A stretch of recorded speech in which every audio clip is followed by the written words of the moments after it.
ಒಲವಂದೇ love ಲವಿಕೆ love ಲವಿಕೆ. ಅನು, ನಿನಗೆ ಮದುವೆ ಆಗಿದ್ಯಾ?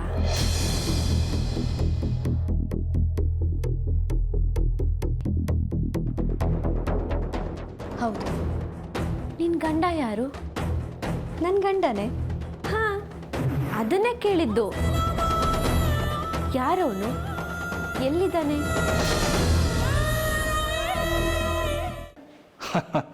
ಸರಿ ಸರಿ, ಬೇಡ ಅಂದ್ರು ನೀವು ಕೇಳಬೇಕಲ್ಲ.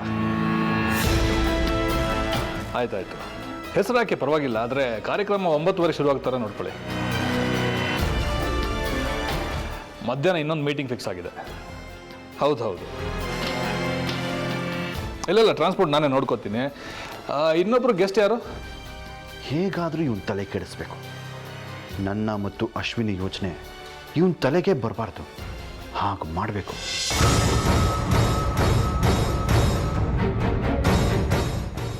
ಓಕೆ ಸರ್, ಮಾಡ್ತೀನಿ.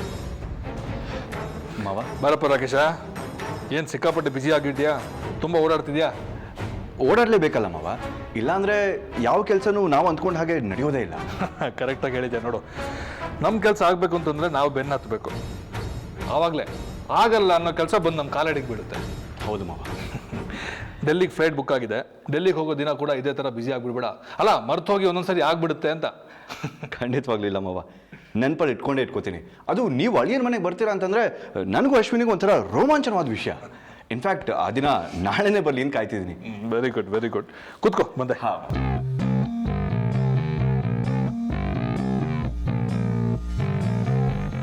ಇವನು ನನ್ನ ಬೆನ್ನು ಬಿದ್ದಿದ್ದಾನೆ.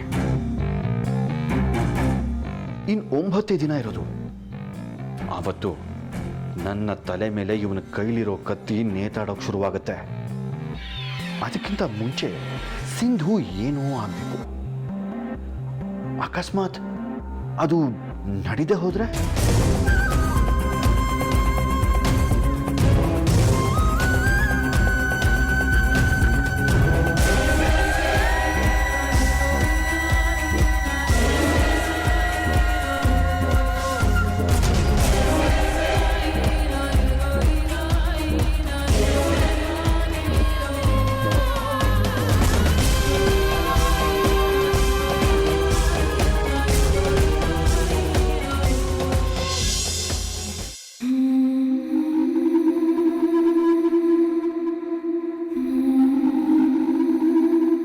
ಸಿಂಧು, ಏನಮ್ಮ? ಏನಿಲ್ಲ. ಏನು ಬೇಕಿತ್ತು? ಏನು ಬೇಡ. ಸರಿ, ಊಟ ಬಡಿಸ್ತೀನಿ, ತಿನ್ಬಿಟ್ಟು ಹೋಗಿ ಮಲ್ಕೋ. ಬೇಡ.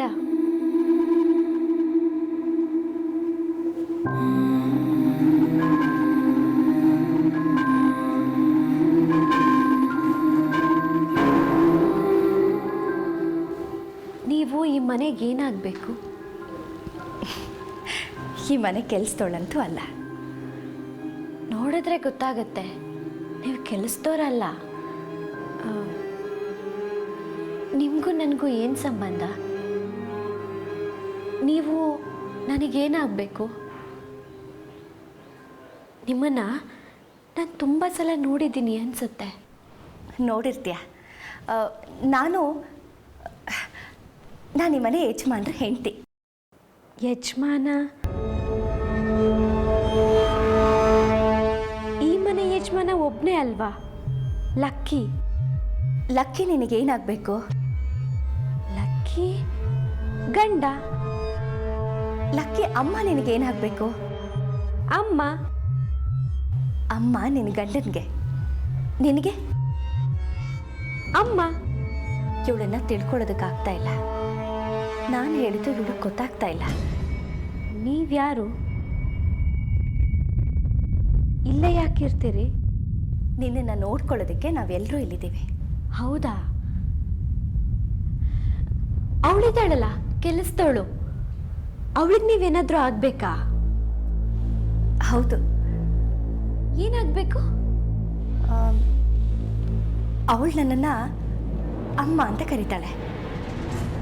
ಅಮ್ಮ? ಅಮ್ಮ? ಅಮ್ಮ. ಚೆನ್ನಾಗಿದೆ ಹೆಸರು. ಅಮ್ಮ ಅಂದ್ರೆ ಏನು? ಅಮ್ಮ ಅಂದರೆ ದೇವರು. ದೇವ್ರ? ಅದು ನಿಮ್ಗೊಂದು ಹೆಸರಾ? ಹಾಗಾದ್ರೆ ನೀವು ಅಮ್ಮ ದೇವರು?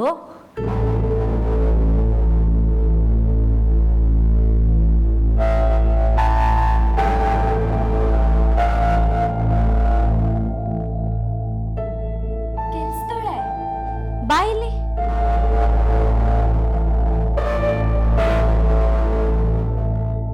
ಬಾ. ಅಮ್ಮ ದೇವ್ರೆ, ಕೆಲ್ಸದೋಳ್ ಕತ್ತಲ್ಲಿ ತಾಳಿ ಇದೆ. ಈ ತಾಳಿ ಕಟ್ಟಿದ್ ಯಾರು ಅಂತ ಕೇಳಿದ್ರೆ ಹೇಳೋದೇ ಇಲ್ಲ. ನೀವ್ ಹೇಳಿ. ತಾಳಿ ಅಂದರೆ ಏನು ಅಂತ ನಿನಗೆ ಗೊತ್ತಾ? ಓ, ತಾಳಿ, ಲಕ್ಕಿ, ಗಂಡ, ಊಟ ಮಾಡೋದು, ಮಲ್ಗೋದು, ಕೆಲ್ಸದೋಳು ಎಲ್ಲ ಗೊತ್ತು. ನಾನು ಯಾರು ಅಂತನೂ ಗೊತ್ತು. ನೀನು ಯಾರು ಪುಟ್ಟ? ನಾನು ಯಾರು ಅಂದರೆ ನಾನೇ, ಸಿಂಧು. ನಿನಗಿಷ್ಟೆಲ್ಲ ಗೊತ್ತಲ್ವಾ? ಇದನ್ನೆಲ್ಲ ನಿನಗೆ ಯಾರು ಹೇಳ್ಕೊಟ್ಟಿದ್ದು? ಯಾರು ಹೇಳ್ಕೊಟ್ಟಿಲ್ಲ, ನನಗೆ ಎಲ್ಲ ಗೊತ್ತು. ಅಮ್ಮ ದೇವರು, ಹೇಳಿ, ಈ ಕೆಲ್ಸದೋಳ್ ಗಂಡ ಯಾರು? ಅವನ ಹೆಸರೇನು?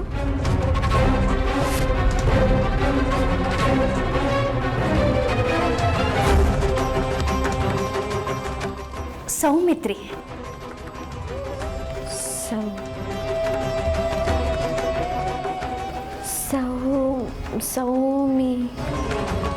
ಸೌಮಿತ್ರಿ ಅಂತ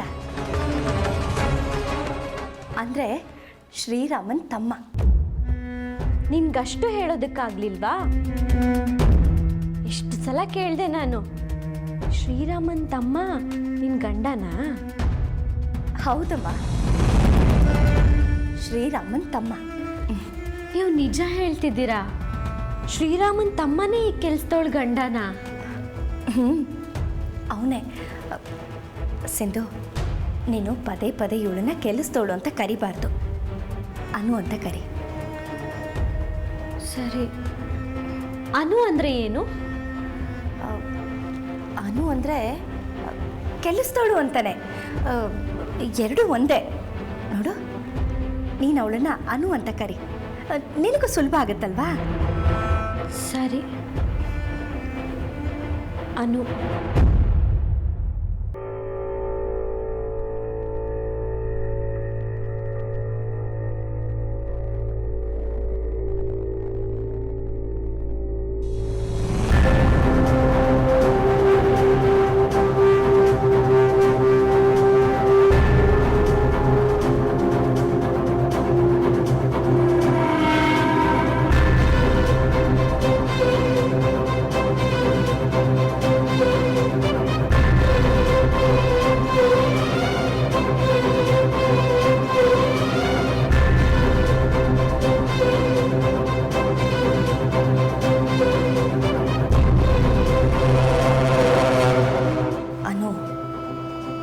ಇವಳ ತಲೆ ಸರಿ ಇದೆಯೋ ಇಲ್ವೋ ನನಗೆ ಗೊತ್ತಿಲ್ಲ. ಬುದ್ಧಿವಂತ ಮಾತು ಮತ್ತೆ ನಡೆ ಇವಳಲ್ಲಿದೆ. ನಮ್ಮ ಹುಷಾರು ನಮಗಿರ್ಬೇಕು.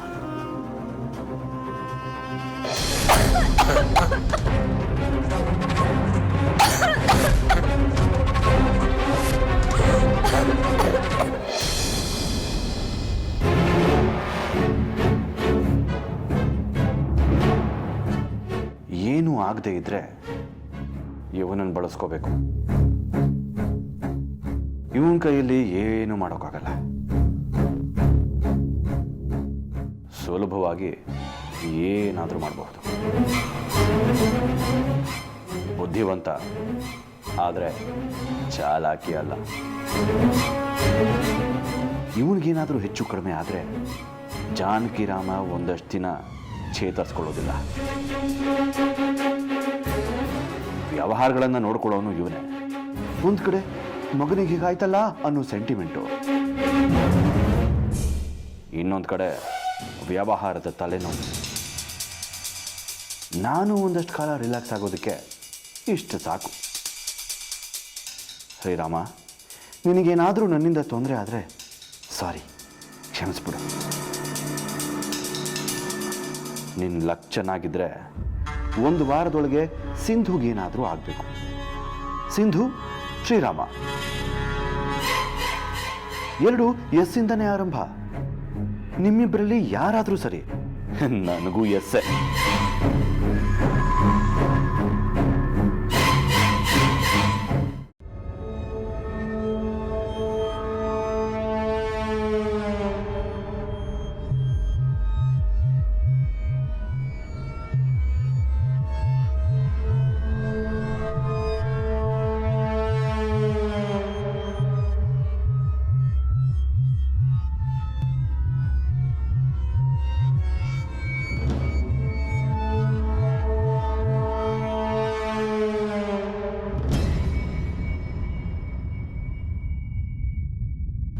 ಅನು, ಸಿಂಧು ತುಂಬಾ ರಕ್ತ ಕಾರ್ತಿದ್ದಾಳೆ.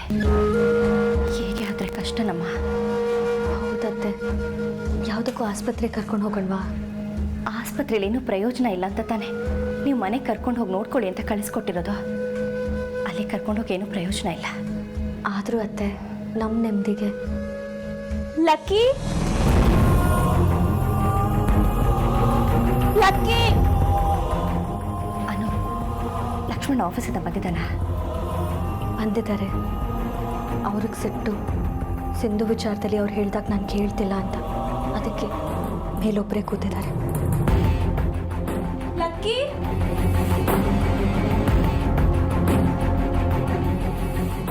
ಸಿಂಧು ಮನಸ್ಸಿಗೆ ಸಮಾಧಾನಕ್ಕೋಸ್ಕರನಾದರೂ ಇವನು ಒಂದ್ಸಲನಾದರೂ ಅಲ್ಲಿಗೆ ಹೋಗಿ ಬರಲಿ. ಆಗ ಅವಳು ಸುಮ್ಮನೆ ಆಗ್ತಾಳೆ. ಇಲ್ಲ ಅಂದರೆ ಲಕ್ಕಿ ಲಕ್ಕಿ ಅಂತ ಕರಿತಾನೆ ಇರ್ತಾಳೆ.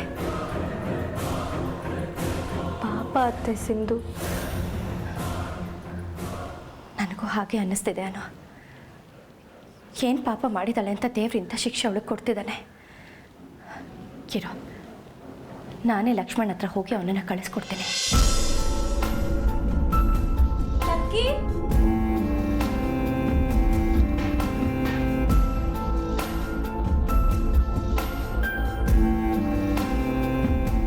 ಲಕ್ಕಿ, ಲಕ್ಕಿ,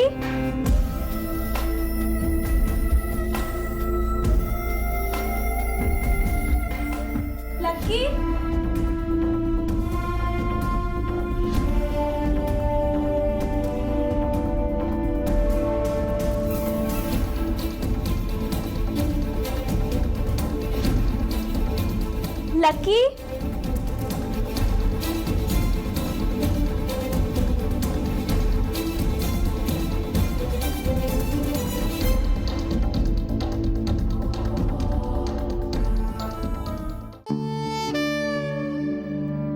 ನೋಡು ರಾಕೇಶ್, ನಿನಗೆ ಜಾನಕಿರಾಮನ ಮನೆ ಬಗ್ಗೆ ಇರೋ ಸಿಟ್ಟನ್ನು ನನ್ನ ಹತ್ರ ಹೇಳ್ಕೊಂಡಿದ್ದೀಯ. ನಿನ್ನ ಕೋಪ ತಣ್ಣಗಾಗಬೇಕು ಅಂದರೆ ನನ್ನ ಸಹಾಯ ನಿನಗೆ ಬೇಕೇ ಬೇಕು. ಅದಕ್ಕೆ ನಾವಿಬ್ಬರು ಪರಸ್ಪರ ಸಹಕಾರ ತತ್ವಕ್ಕೆ ತಲೆ ಬಾಗಲೇಬೇಕು. ಖಂಡಿತ. ಸಹಕಾರ ತತ್ವ ಇಲ್ದಿರೋ ಮನೆ ಕೋಸಂಬರಿ ಮಾಡೋಕ್ಕೂ ನಾಲಾಯಕು.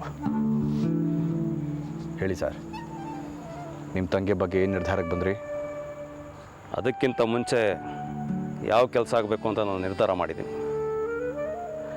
ಆ ಜಾನಕಿರಾಮನ ಹತ್ರ ನನ್ನ ತಂಗಿ ಪೋಸ್ಟ್ಮಾರ್ಟಮ್ ರಿಪೋರ್ಟ್ ಇದೆ. ಅದು ನನ್ನ ಕೈಗೆ ಸೇರಬೇಕು. ಇವತ್ತಲ್ಲ ನಾಳೆ ಆ ಮುಳ್ಳು ನಮ್ಮ ಕಾಲು ಚುಚ್ಚುತ್ತೆ. ಅದನ್ನು ನಾನು ಕದಿಬೇಕು ಅಂತಿದ್ದೀನಿ. ಕದ್ದಾಯ್ತು ಅಂದ್ಕೊಡಿ. ತುಂಬ ಚಾಲಾಕಿರಿ ನೀವು. ಏನ್ರಿ ಅದು? ಕುದುರೆ ಇಲ್ದೇನೆ ಓಡಿಸ್ತೀರಿ? ಇದೆ ಸರ್, ಅದು ನಿಮ್ಮ ಕಣ್ಣು ಕಾಣಲ್ಲ. ಖುಷಿಯಾದಾಗ ಅದು ಕೆನಿಯುತ್ತೆ. ಆ ಸದ್ದು ನನಗೆ ಮಾತ್ರ ಕೇಳಿಸುತ್ತೆ. ಜೀವನದಲ್ಲಿ ಏನೇನೋ ಐಟಮ್ ಇಟ್ಕೊಂಡಿದ್ದೀರಿ ನೀವು. ಐಟಮ್ ಸಾಂಗ್ ಒಂದು ಬಿಟ್ಟು.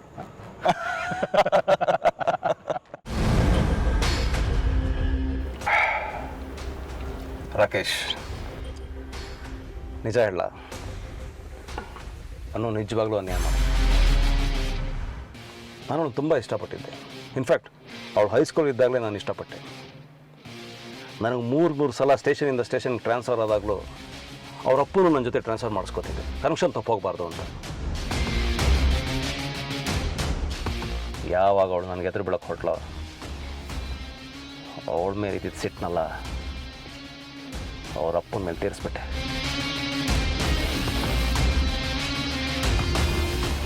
ಅವಳು ನಾನು ನನ್ನೊಳಗೆ ಮಾಡ್ಕೋಬೇಕು ಅಂತ ತುಂಬಾ ಹೆಣ್ಗಾಡ್ದೆ. ನನ್ನ ತಂಗಿ ಮದುವೆ ಟೈಮಲ್ಲಿ ಅವಳು ಇದ್ರೆ ಕಷ್ಟ ಆಗುತ್ತೆ ಅಂತ ಕಿಡ್ನಾಪ್ ಮಾಡಿಸ್ದೆ. ಗಿಣಿ ಥರ ನೋಡಿಕೊಂಡೆ.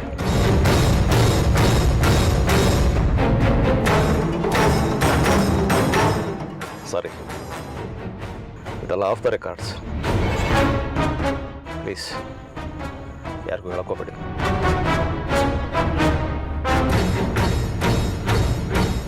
ಇದೇ ಥರ ಒಂದು 2-3 ಸರಿ ಆಯಿತು. ಆದರೂ ಕೊನೆಗೆ ಹೋಗಿ ಆ ಲಕ್ಷ್ಮಣನಿಗೆ ಕಟ್ಬಿತ್ತು. ಹೆಣ್ಮಕ್ಳು ತುಂಬ ಡೇಂಜರಸ್ ಸರ್. ನನ್ನ ಹೆಂಡ್ತಿನೂ ಅಷ್ಟೇ, ಹೇಗೆಲ್ಲ ಆಟ ಆಡ್ತಾಳೆ ಗೊತ್ತಾ? ಒಂಥರ ನುಂಗಲಾರದ ಬಿಸಿ ತುಪ್ಪ ಹೋಗಿದ್ರೆ ಜಾಡ್ಸ್ ಓದಿಯೋಕೆ ಆ ಜಾನಕಿರ ಮತ್ತು ಮಕ್ಕಳು ಬರ್ತಾರೆ. ನಾನು ಒಂದ್ಸಲ ಎಸ್ಕೇಪ್ ಆಗೋಕೆ ಟ್ರೈ ಮಾಡಿದ್ದೆ.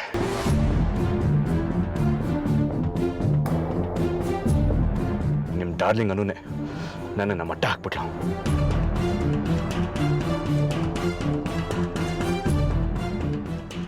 ರಾಕೇಶ್, ಚಿಂತೆ ಮಾಡಬೇಡ. ಹೆಣ್ಮಕ್ಳಿಂದ ಸಂತ್ರಸ್ತರಾದ 2 ಜೀವಗಳು ಒಟ್ಟಿಗೆ ಸೇರಿವೆ. ಜೀವನದಲ್ಲಿ ಏನೋ ಒಂದು ಸಾಧನೆ ಮಾಡೋಣ.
ಎರಡೂ ಮಿಸ್ ಆದರೆ ಎಲ್ಲೋ ಇಟ್ಟಿದ್ದೀನಿ ಅಂತ ಹುಡುಕ್ತಾರೆ.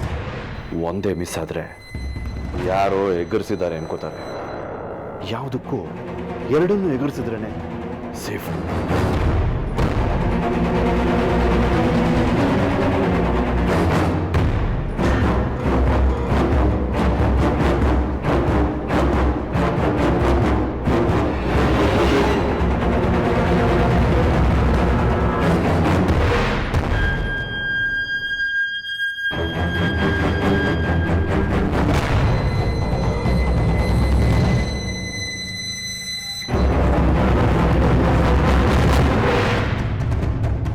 ಈ ಫೈಲನ್ನ ವೀರೇಂದ್ರನ ಕೊಡಬೇಕು.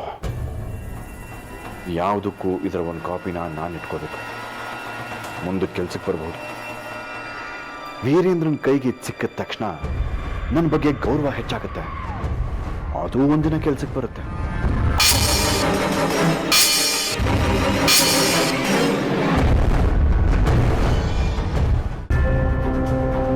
ಸಿಂಧು ಬಗ್ಗೆ ತುಂಬಾನೇ ಗೊಂದಲ ಆಗ್ತಿದೆ. ರಾಜೇಂದ್ರ ಬಾಬು ಬಂದು ಸಿಂಧು ಇನ್ನು 3 ತಿಂಗಳು ಮಾತ್ರ ಬದುಕಿರೋದು ಅಂದಿದ್ದ.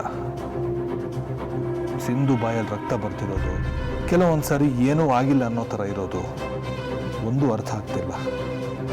ಯಾವ ಅಪವಾದಕ್ಕೂ ಅಂಜದೆ ಒಳ್ಳೆ ಆಸ್ಪತ್ರೆಗಳನ್ನ ಸೇರಿಸ್ಬಿಟ್ರೆ ಹೇಗೆ?